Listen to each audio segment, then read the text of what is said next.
сархати хабарҳо. рӯзноманигор ва сармуҳаррири рӯзномаи пайк боздошт шудааст. тағйироти кадрӣ дар баъзе идораҳои давлатии Тоҷикистон. дар суғд нисбати 2 нафар барои паҳн намудани хабарҳои бардурӯғ вобаста ба кушторҳои кони бодом парванда боз шудааст ва марде аз рашк бо корди консилярӣ узвҳои ҳаётан муҳими занашро бурида худашро оташ задааст. салом бинандагони азиз, дар нашри навбатии барномаи навиди 7 рӯз аз студияи ортиҷаи муҳимтарин хабару рӯйдодҳои ҳафтаи охири Тоҷикистонро манзури шумо мегардонем.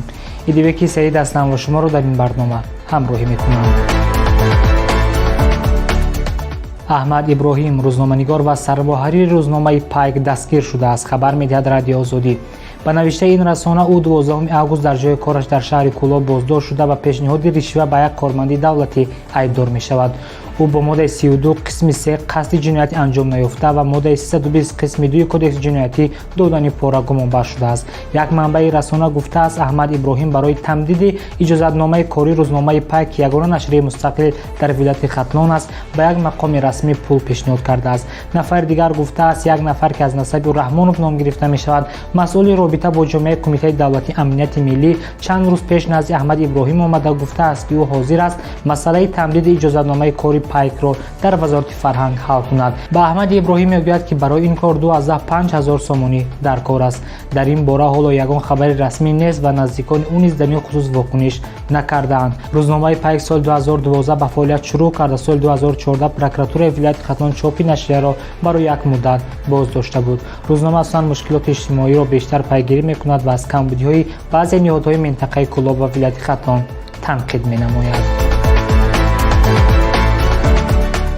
16 август Эмомалӣ Раҳмон, президенти Тоҷикистон, дар вазоратҳои корҳои хориҷӣ, мудофиа, корҳои дохилӣ, кишоварзӣ, дастгоҳи иҷроии президенти ҷумҳурии Тоҷикистон ва барқи тоҷик тағйироти кадрӣ амалӣ намуд.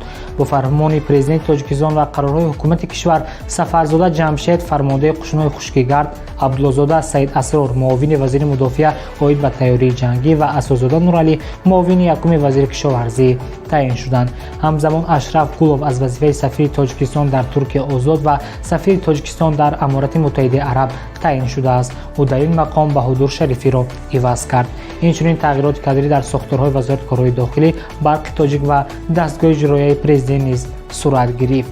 Эмомалӣ Раҳмон кадрҳои тозатаъинро ба кору хизмати софдилонаю содиқона ва аз худ намудани забонҳои хориҷӣ ва техникаю таҷҳизоти муосири соҳавӣ даъват намуд. прокуратураи вилояти Суғд нисбати 2 нафар, як сокини шаҳри Бустон ва як ноболиғ аз шаҳри Хуҷанд барои паҳн намудани хабарҳои беасос оид ба кушторҳо дар кони бодом парванда боз кардааст. хабар медиҳад Азия Плюс. ин 2 нафар тавассути шабакаҳои иҷтимоӣ хабарҳоеро паҳн намуданд, ки гӯё гумонбарони кушторҳо дар кони бодомро дар шаҳрҳои Хуҷанд ва Бустон мушоҳида кардаанд.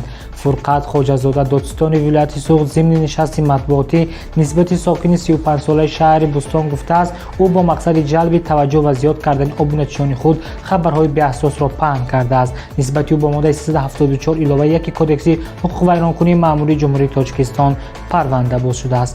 кодекси ҳуқуқвайронкунии маъмурии Тоҷикистон дар ин банд ҷарима ба андозаи аз 10 то 20 нишондиҳанда барои ҳисобҳо, як нишондиҳанда 72 сомонӣ ё ҳабси маъмурӣ ба муҳлати аз 10 то 15 шабона рӯз муайян кардааст. нисбати волидони ноболиғ бо моддаи 90 кодекси ҳуқуқвайронкунии маъмурии ҷумҳурии Тоҷикистон барои иҷро накардани ӯҳдадорӣ оид ба таълиму тарбияи кӯдак парванда боз шудааст. ин банди кодекси ҳуқуқвайронкунии маъмурӣ ҷарима аз 15 то 20 нишондиҳанда барои ҳисобҳо муқаррар кардааст. ҳафтаи гузашта Абдураҳмон Аламшозода, муовини якуми вазири корҳои дохилӣ гуфт, кушторҳои кони бодом муқаррарӣ аст ва ягон ҳангомаи зиёдатӣ нест. дар шаҳри Ваҳдат як марди 39-солаи сокини ин шаҳр ба ҳамсараш корд зада худро оташ задааст. дар ин бора вазорати корҳои дохилӣ хабар медиҳад. гуфта мешавад, мард аз рашк занашро бо корди консилярӣ захмӣ карда, баъд ба хотири озод шудан аз ҷавобгарии ҷиноятӣ худашро оташ задааст.